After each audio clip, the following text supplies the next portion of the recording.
So my PhD was already 7 years ago, and in the last 7 years, I've been doing some research on F4-ETEC and the development of oral vaccines for piglets. First of all, I want to apologize. I made some last-minute changes to the slides, so what you have in your translated slide were not 100% fit with what's been projected on the screen. Okay, so I was asked to give a presentation on approaches to trigger passive and active immunity in piglets. And to induce passive and active immunity, you need vaccination. Now, vaccination has been among us for already quite some time. And the first indications of vaccinations were already back in the 10th century in China, where they already inoculated people with smallpox to prevent smallpox disease. And this was introduced into the Western world only in the 18th century by Edward Jenner, who probably you all know. He inoculated a young boy with a cowpox, and then this boy was protected against smallpox infection. So why would we vaccinate? Well, of course, to prevent the disease and to reduce the cost associated with disease. It could induce lifelong protection, so you just vaccinate once and then you're protected for your entire life. And it also offers the possibility, if you have a good vaccine and if you can introduce global vaccination programs, to eradicate pathogens. So smallpox has been eradicated, but for veterinary medicine, there's also complete eradication of the rinderpest. So these are two nice examples of how vaccines can eradicate pathogens. There's also one other reason why we should put some effort in developing new vaccines or improving existing vaccines. That's because there's really an emergence of antibiotic resistance. And I would like to put it in an analogy with a very famous fantasy series who is now playing or airing on the television. To make a quote from the Game of Thrones, "Winter's here." So in terms of antibiotic resistance, I think we're really on the brink of going very bad, or trying to find some solutions to prevent the emergence or against antibiotics, and especially against multiple antibiotics. So, and developing new vaccines or improving existing vaccines could help to reduce the use of antibiotics and also then the emergence of antibiotic resistance.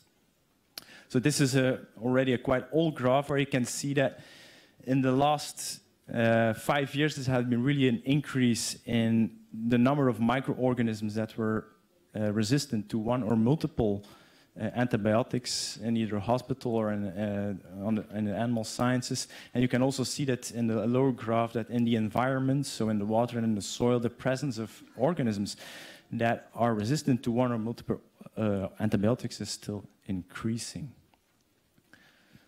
So how can we reduce the use of antibiotics? Well, by vaccinations. And I had now made a presentation that's built up in 2 blocks. So the first part will deal with passive immunity, for which you also need active immunity, and active immunity will then be the second part of my talk. So for passive immunity, what is passive immunity? So, and I need to stress that this is a temporary protection against infection by transfer of antibodies. Now, I think the best example of passive immunity is the maternal immunity. So there you get protection of your offspring against infection during the suckling period. And the transfer of the antibodies happens through the placenta or via the milk. Okay, so, and most of you will know that in pig, you don't get transferred through the placenta because the placenta is structured in 6 different layers, and this does not allow transfer of antibodies from the mother to the fetus. So the transfer of antibodies in pig only happens through the milk. So when we look at the composition of milk in terms of antibodies, you can see that in the serum we have a large concentration of IgGs, we have some IgM and a low amount of IgA. And when you look at the composition of colostrum, you can see that this reflects the concentrations of your antibodies in the serum. So you have large amount of IgG, some IgM, and a little bit of IgA. So colostrum mainly serves as to protect the piglets with a systemic, from infections, from systemic infections, so it's more like a systemic immunity. Now, after birth, when the piglets are suckling, they get the milk, but when you then look at the composition of the milk, you can see that the composition is totally different. So from an IgG dominance, it shifts to an IgA dominance with little IgG. So I'll come back to that later, why you have a large amount of IgA in the milk. Now, the specificity of the Air antibodies depends on which pathogens the sauce has encountered, and also from the environment. And so you have this in the mammary gland. You have in the beginning no antibodies present. So your antibodies need to be transferred from the serum to the mammary gland, and that implies it has to transfer against a concentration gradient. And that happens through receptor-mediated transport. So this is a depiction of the maternal fetus interface. So it's not true for pig, but the same mechanism is there for IgG. Your IgGs are getting transferred from the serum to the milk through the neonatal Fc receptor, FcRn. So what happens, this receptor binds, antibody is getting endocytosed in vesicles, it binds to the receptor, and then the receptor shuttles your IgG to the other side of the cells where it gets released, and so you get your IgGs in the milk. For IgA, you have a similar principle, but it's a little bit different. So you have plasma cells which will produce dimeric IgG. Dimeric IgG is just monomeric IgG, which is joined together by the joining chain, and then it forms dimeric IgA, And this dimeric IgA binds to another receptor at the basolateral surface of your cells, which is the polymeric Ig receptor. Now, upon binding, the receptor endocytoses the entire complex and goes to the other side of the cell, and then it releases the dimeric IgA, and in the process, a part of the receptor is cleaved and attached to the dimeric IgA, and that's called the secretory component, and then we have secretory IgA present in the milk.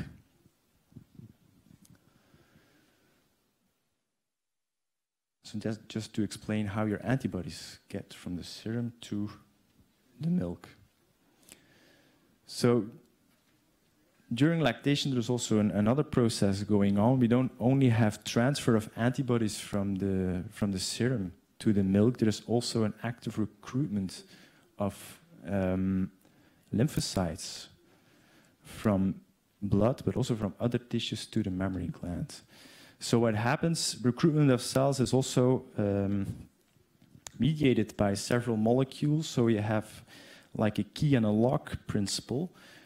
On the endothelial cells, you have the key. On the lymphocytes, you can have the lock, or the other way around, whatever you prefer. And these cells then are attracted to the mammary gland by the presence of chemokines, for example, CCL28. So what happens during lactation, under the control of hormones, the mammary gland, or at least the vascular endothelium, will produce CCL28. And this will allow attraction of lymphocytes from the blood, but also from other sites, to the mammary gland. Now, in case of the intestine, for example, in the intestine you have alpha-4 beta-7 positive plasma cells, and those can bind to MAdCAM1.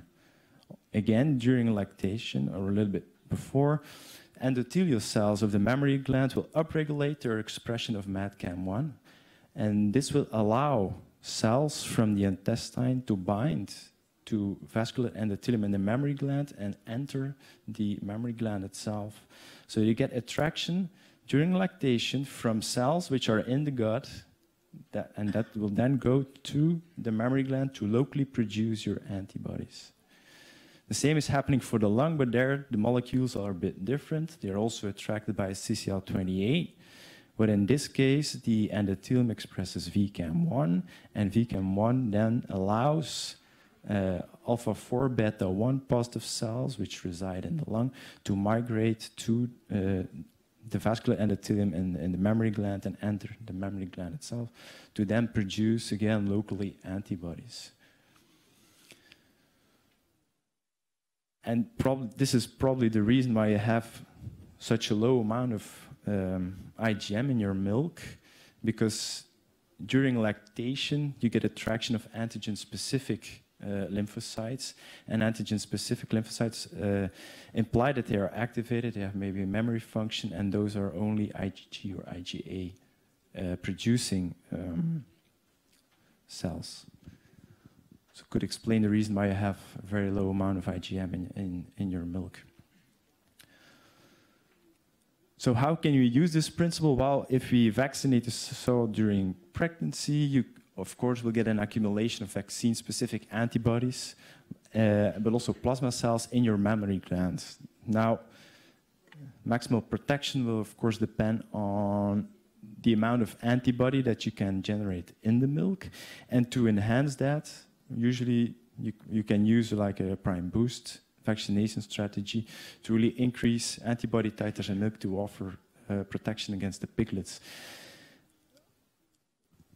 The disadvantage of the strategies, and this is specific for pigs, is that if you go back to the transport of your IgA, for example, we see that even if there is no dimeric IgA present, in other species, you still get cleavage of the receptor.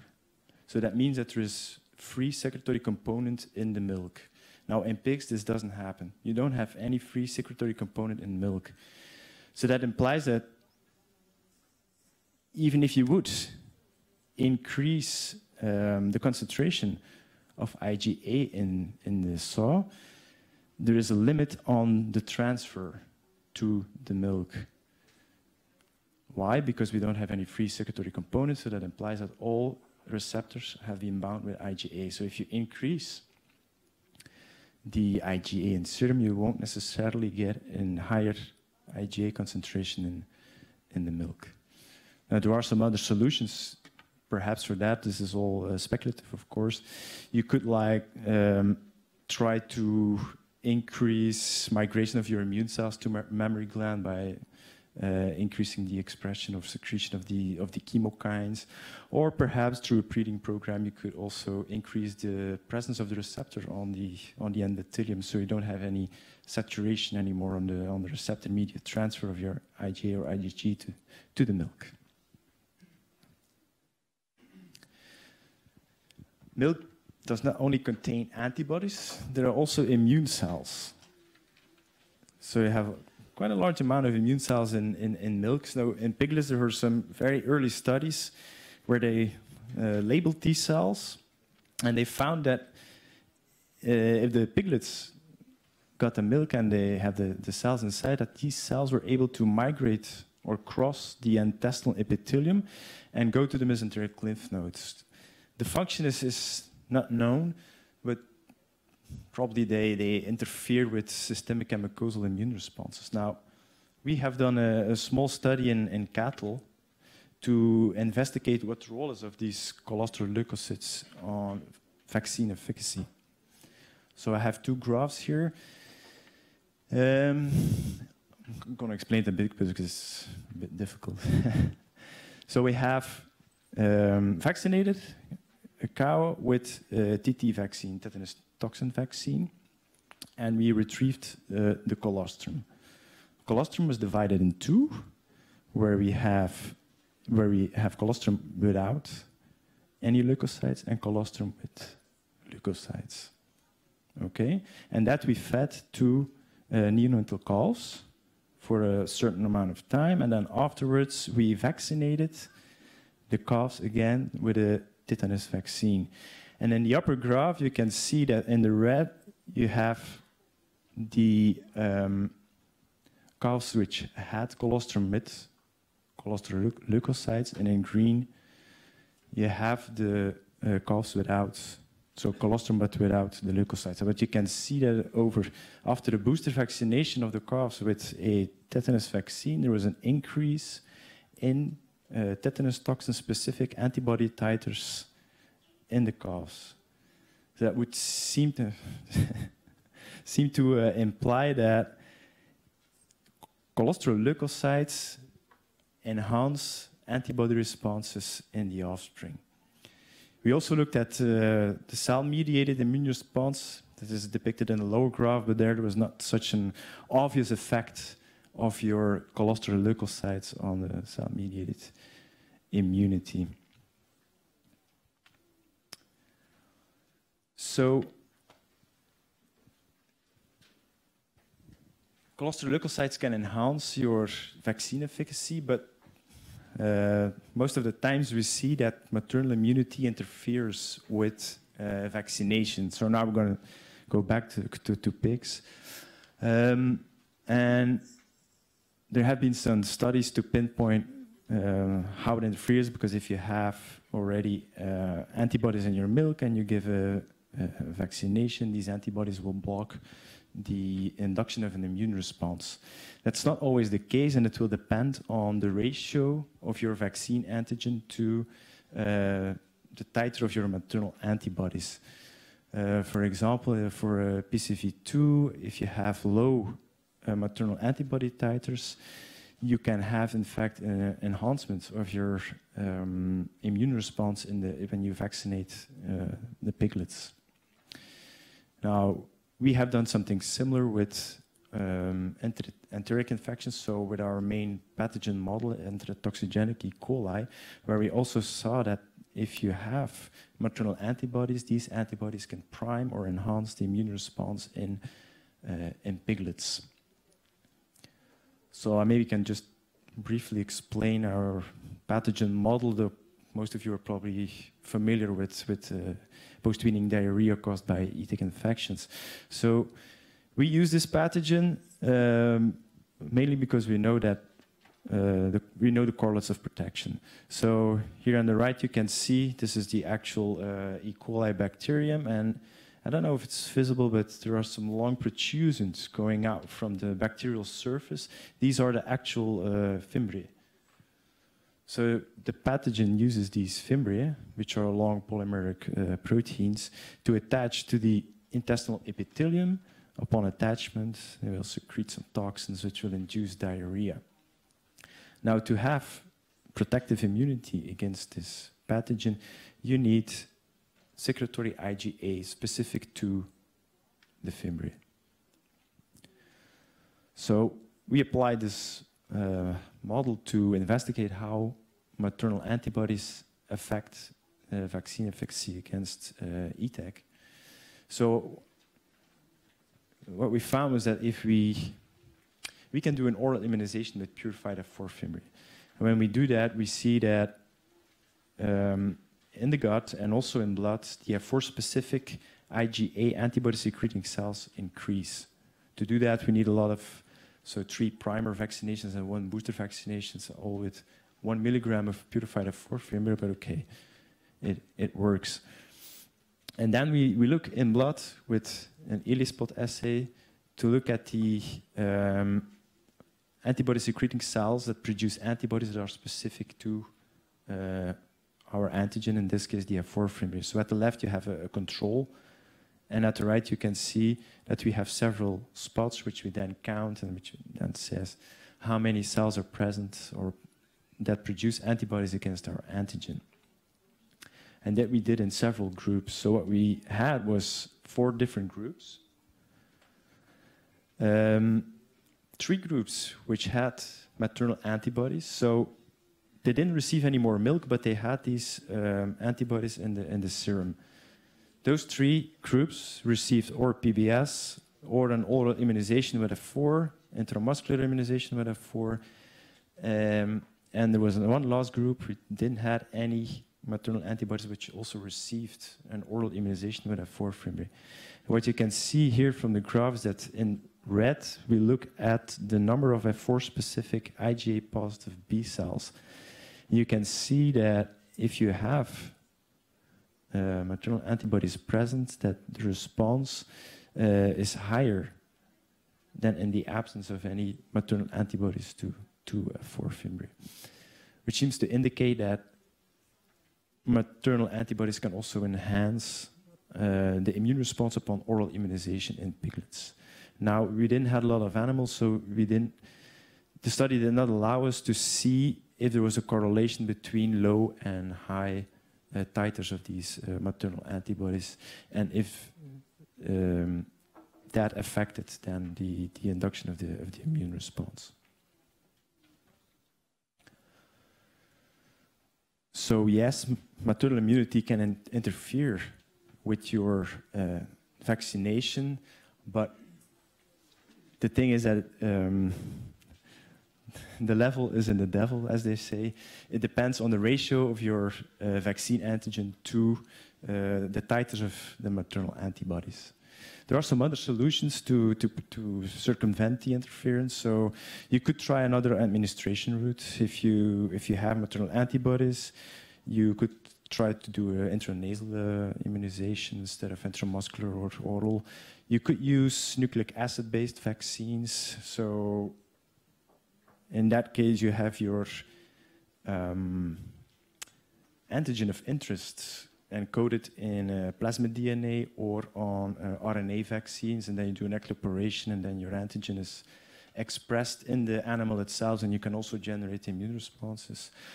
Or you could do an encapsulation in micro or nanoparticles, which then like shield your antigen from recognition by antibodies, but it still allows you to induce immune responses in the animal. So you can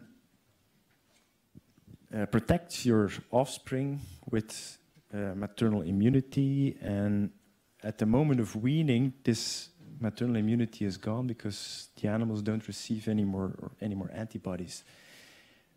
But at that time, there is also no active immunity in your piglets. So for pathogens, that presents an opportunity. No more maternal immunity, no active immunity presence. Now we need to hit the piglets and we need to infect. So how are we going to bridge that gap between maternal immunity and active immunity?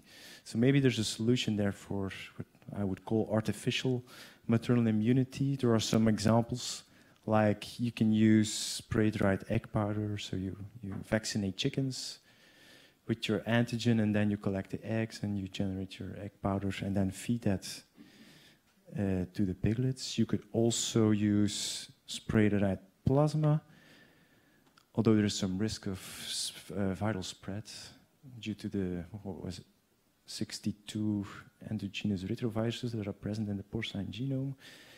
You could also use purified serum IgG that's being developed now, where they purify the IgG from blood, and they can do that now in packs of 100 liter. It's also a possibility. We had another strategy where we used antibodies that were generated in plants, or plantibodies. So how does that work? Maybe first a zoom on the structure of Secretory Iga. I already talked a bit about it, but so you have monomeric IgA, which itself is built up of many subunits.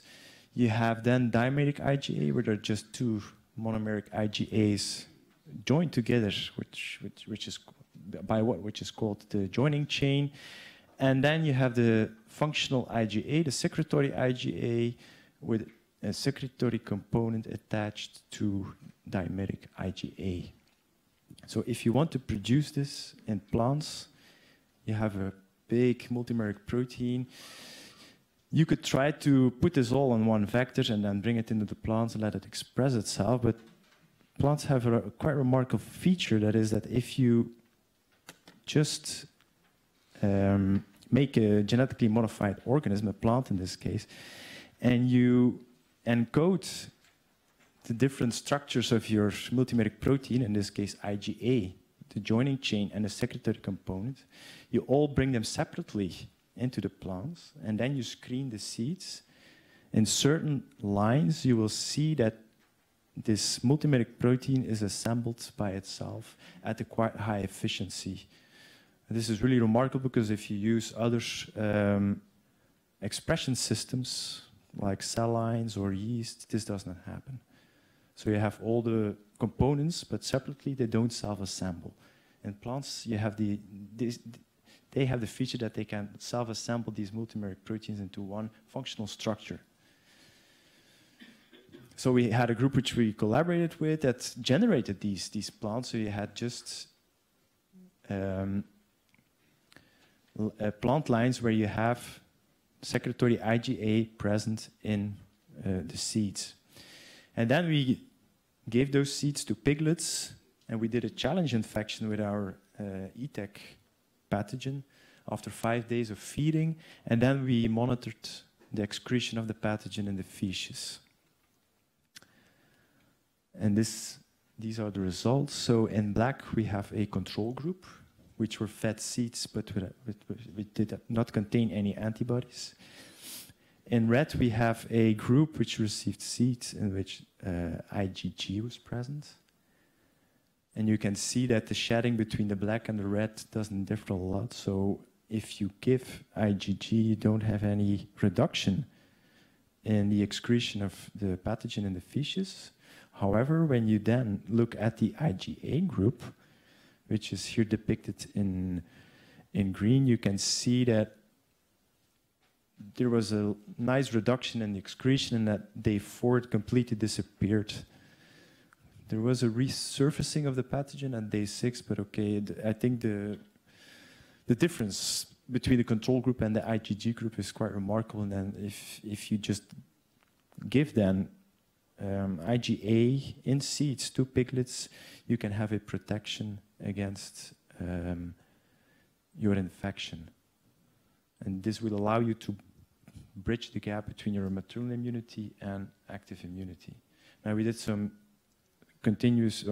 other studies, and the concentration that we here used allows also to prime the immune response. So you have a dual function in which you block the clinical symptoms of the infection, but you allow the piglet to mount immune responses. So when you stop this feeding, the immune system is ready to build larger amounts of antibodies to this pathogen.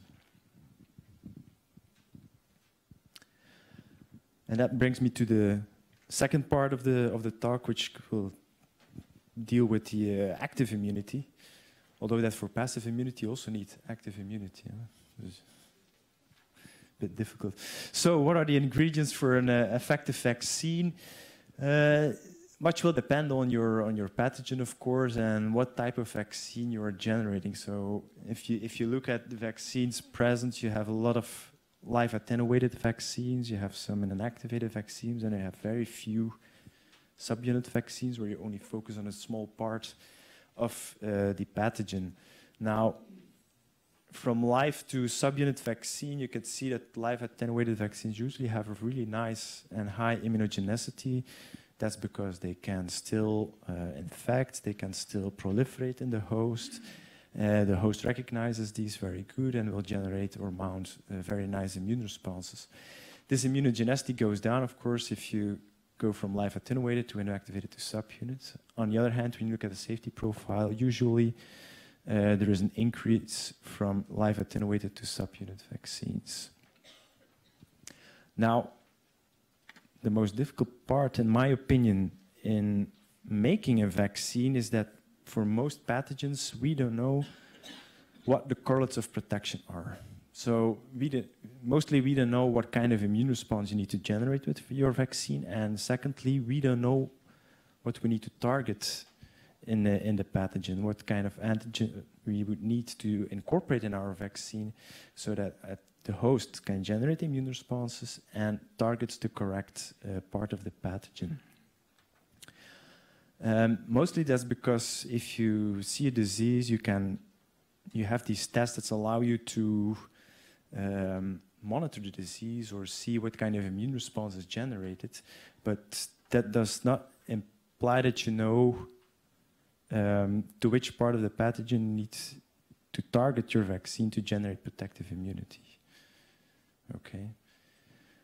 And then this last point on cross-protection, I inserted because you do all these efforts to generate vaccines to a certain pathogen, and then you come in the real-life world where you have a lot of different serotypes and a lot of different other pathogens, and then your vaccine only works against one serotype, and your farm gets infected with the other serotype, you can start from scratch again.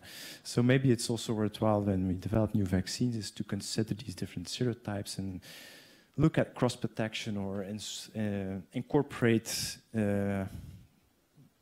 multiple serotypes into one vaccine to offer protection against multiple serotypes. I included this slide to highlight the importance of certain cells, in this case dendritic cells, in triggering protective immunity, because later on I will talk about on oral immunization, and I want to highlight the difference between the oral immunization and intramuscular and subcutaneous immunization, where these cells are much easily accessible. So what you have is that these guys here, these dendritic cells, they patrol the tissues. So they go around on search for pathogens. And you have a functional specialization, so you have many types of dendritic cells, but they all share the same feature, that is they have the unique ability to activate naive T cells. So there is a 1,000-fold difference in efficacy between dendritic cells and, for example, macrophages in activating naive T cells. So T cells, they patrol the tissues, they take up antigen, this antigen will be processed, and then they will present the antigen through class 2, for example, to CD4 cells, which will then assist in the generation of antigen-specific plasma cells. Some dendritic cells also have the ability to cross-present.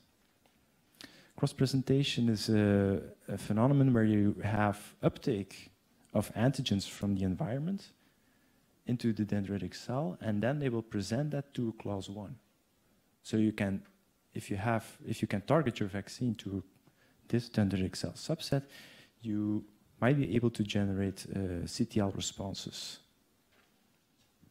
without the need for infecting these cells, because they will just take it up, they do cross-presentation through class 1 to CD8 positive T cells. So to come back to vaccination, and most of the vaccines are injectables, and most of the pathogens invade the host through the mucosal surfaces, so the gut, the lung, urogenital tracts. And when you do injectables, mostly you get a systemic immunity, but no local immunity, and your systemic immunity is mostly IgGs. So for enteric pathogens or mucosal pathogens, and enteric pathogens particularly, you would need like a local administration of your vaccine, and that would be like oral administration. Now, oral administration of vaccines is not so easy. They need to ingest the vaccine, and then they enter the stomach. You all know that in the stomach you have a low pH and you have pepsin present, so that can already induce degradation. Then your vaccine goes from the stomach to the duodenum. There again, the vaccine will encounter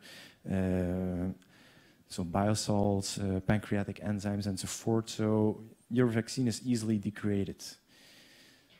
Second problem is uptake. So once your vaccine is healthy and it gets into the intestine, you have a barrier of epithelial cells which will prevent passage of your vaccine to the subepithelial tissues and the immune cells. And a third problem is, and this is especially so for inactivated vaccines or subunit vaccines, is that if you look at the intestine or any other mucosal surface, the default response mode to an antigen is tolerance. If that would not be the case, we would all have food allergy all of the time, because everything you eat is a foreign antigen. And also a lot of microbiota present. So if you want to target the gut, we need to keep in mind that the default response mode to a harmless foreign antigen is a tolerance response. So there are some strategies to circumvent these problems or to solve these problems. So for example, if you want to prevent degradation, you can do an encapsulation of your vaccine in a pH-resistant polymer. You could try selective targeting of the vaccine to certain cells in the epithelial, in the intestinal epithelium. And to avoid tolerance, you could include some adjuvants or immunostimulants. So, and this is just to emphasize the importance of epithelial transport. So if you are in the intestine, the first thing that either a pathogen or a vaccine will encounter is this barrier. And this barrier really prevents passage of pathogens, but also large macromolecules to these subepithelial tissues to then reach the dendritic cells that are there present to mount immune responses and then local IgA responses to the pathogen or any other antigens. So you really need to get through this epithelial barrier. And in our lab, we have a strategy which combines certain of these solutions to overcome the problems associated with oral vaccination. Now, this is all quite experimental. I don't know if you will like it, we'll see. Lots of laboratory techniques. So what we're trying to do is to combine the encapsulation and selective targeting into one unit, which then allows efficient transport through the epithelial barrier. And then when your vaccine reaches the subepithelial tissues, they would need to activate these dendritic cells. So what do we need to target? So I already mentioned this oral immunization model where we could, if we orally administer purified F4 fimbriae to piglets and then look at the immune response, we can see F4-specific IgA positive cells locally in the gut. And when we then do a challenge infection with the F4 ETEC strain, we can monitor the shedding of the strain in the feces. We can see that after that it's already completely gone. The bars are not there because there was no excretion visible.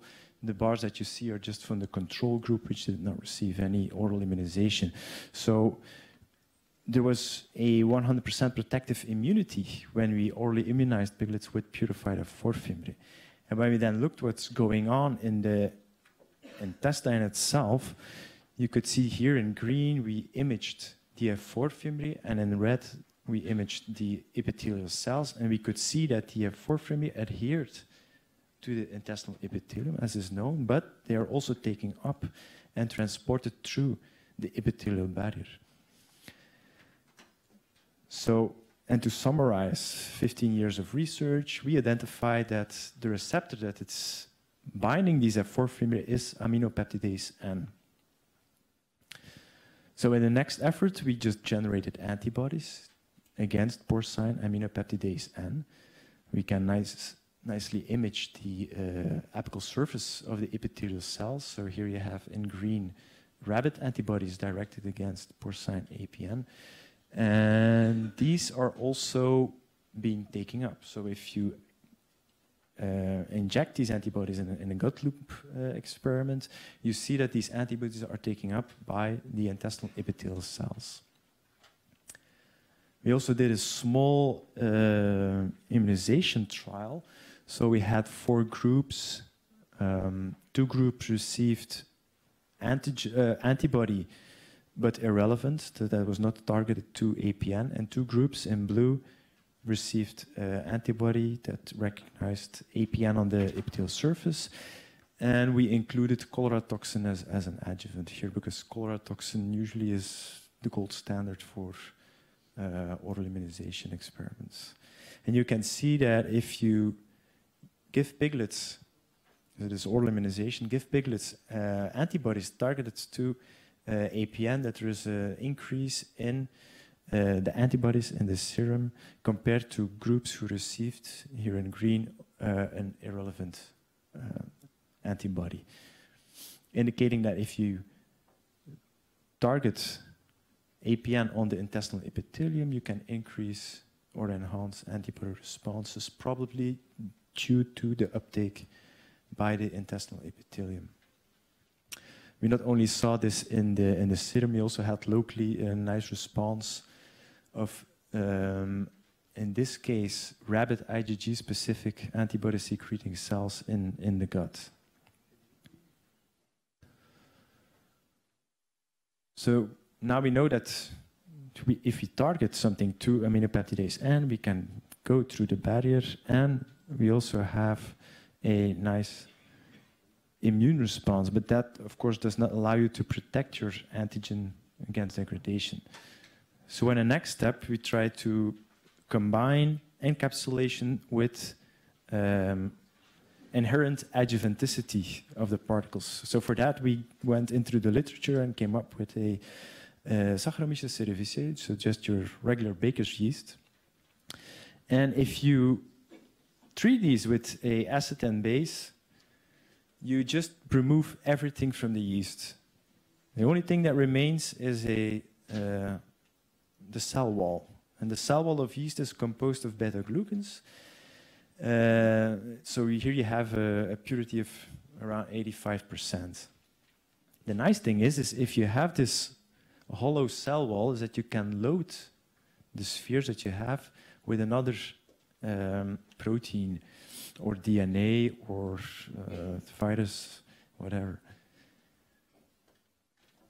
So to come back with beta-glucans are known for their immunostimulation. So these are in fact glucose polymers which are bound to each other in a 1,3, and they have also side branches. These side branches are bound in a 1,6. You have beta 1,3, 1,6 glucans. These are quite immunostimulant, and the activity of your beta-glucan depends on the presence of these 1,6 side chains and the length of the side chains. Now, in human, it was already known that beta-glucans are recognized by dectin-1 and complement receptor 3. For pigs, that was not the case, so we did a small experiment where we blocked complement receptor 3 subunits, so CD18 and CD11R3, with antibodies in neutrophils. We added beta-glucans and monitored the ROS production. And oh, 5 minutes. Okay, I will hurry up. So what we could see is that in pig, we also have recognition of beta-glucans with complement receptor 3. I'll talk a bit faster now. So we loaded a protein antigen in the microparticles, and when we destroyed the particles, we could retrieve our protein antigen back, and it was not degraded or something. Then we checked, of course, the adjuvanticity also of the antigen-loaded microparticles, and for that we have an experiment where we make dendritic cells, we pulse them with our vaccine, and we co-culture them with T cells and look at T cell proliferation to assess the immunogenicity of the vaccine. And when you look then, is that at the left you have a control group, so there's almost no T cell proliferation. In the middle you have just the protein, which also does not trigger any proliferation. And at the right side you can see that we have these glucan particles loaded with our protein, that these do indeed induce T cell proliferation, indicating that they are still immunogenic, that they have a certain adjuvanticity. So the next step then was we have this encapsulation, we can have adjuvant effect. Now we need to combine targeting to APN with these microparticles. So there was some chemistry involved, but to make a long story short, we were able to decorate the surface of the beta-glucan particles with antibody. So at the top here you can see a beta-glucan microparticle which is loaded with a fluorescent protein, and at the bottom you can see the staining of the antibodies in red, showing that the antibody is located on the surface of your particles. Then we assessed if, okay, we have our antibody at the surface, but is this still functional? So we went to an explant model. So we have APN expression in explants from Yeunum with paired patches and Ileum with paired patches. When we then apply these particles to the explants, we can see that these explants are beneath the epithelial layer.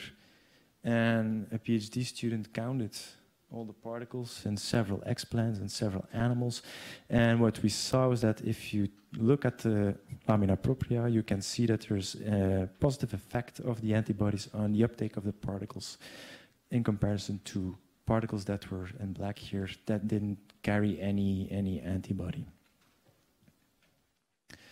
And then the last two slides. So we have done all these in vivo and ex vivo experiments. So we were very enthusiastic, and then we run a immunization experiment where we immunized piglets with a primary and booster vaccination. And at the end, at day 28 post-primary vaccination, we assessed the antibody responses and the presence of